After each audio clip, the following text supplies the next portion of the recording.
South Carolina is recognized for 5 minutes. Thank you, Mr. Speaker. The issue in this case actually implicates the very existence of the House. The law is the reason we exist. We do not exist to pass ideas or to pass suggestions. We make law with the corresponding expectation that that law will be enforced, respected, and executed. And we do so because the law is the thread that holds the tapestry of this country together. It is the most unifying, equalizing force that we have. It makes the rich respect the poor. It allows the powerless to challenge the powerful, and attempts to undermine the law, Mr. Speaker, regardless of motivation, are detrimental to the social order.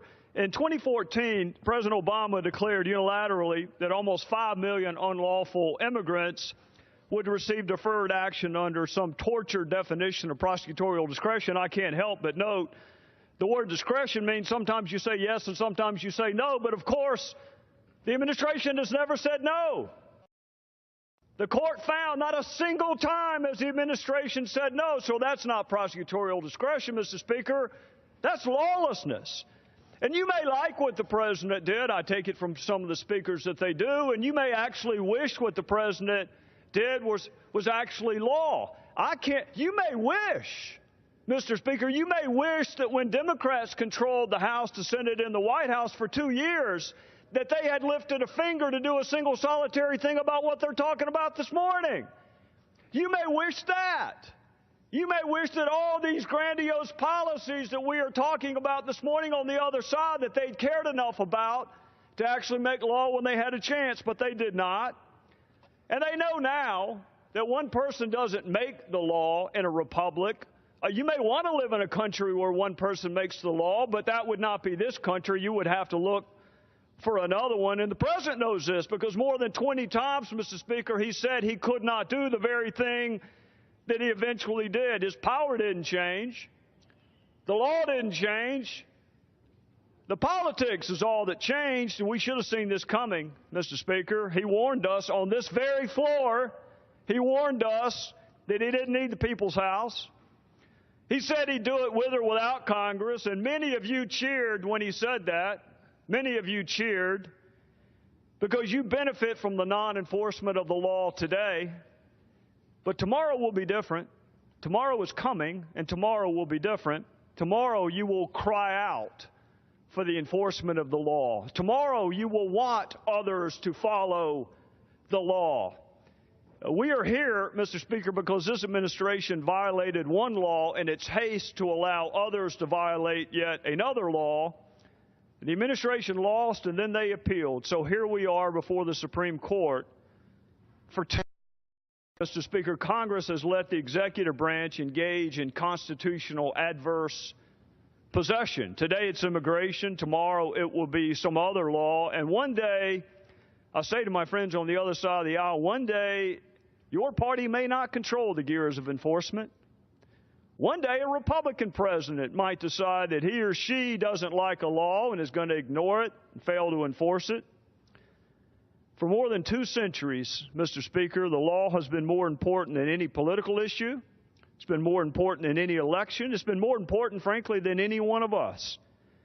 It binds us together, and it embodies the virtues that we cherish, like fairness and equality and justice and mercy. And we symbolize our devotion to the law with this blindfolded woman holding a set of scales and a sword. And that blindfold keeps her focus on the law. But I want you to understand this, Mr. Speaker. Once that blindfold slips off, it's gone forever.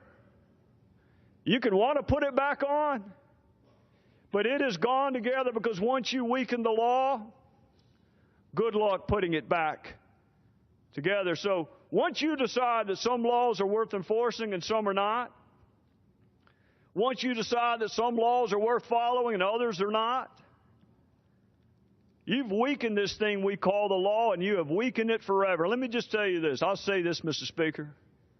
It doesn't take any courage to follow a law you like. That doesn't take any courage. Following a law you like? What takes courage, which makes us different, is we follow laws even that we don't like. And then we strive to change them legally. That is the power and the fragility of the law.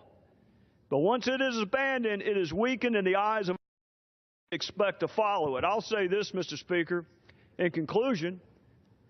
In the oath of citizenship that we require new citizens to take, could I have 45 more seconds? Give the gentleman 2 minutes. The gentleman is recognized for 2 minutes. Thank you, Mr. Speaker.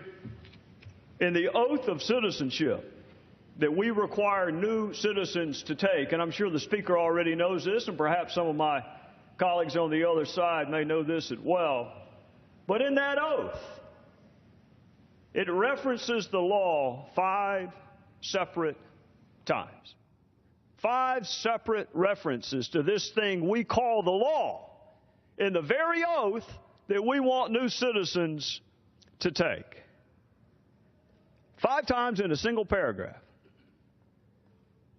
Mr. Speaker, good luck explaining why new citizens should follow the law when those in power do not have to.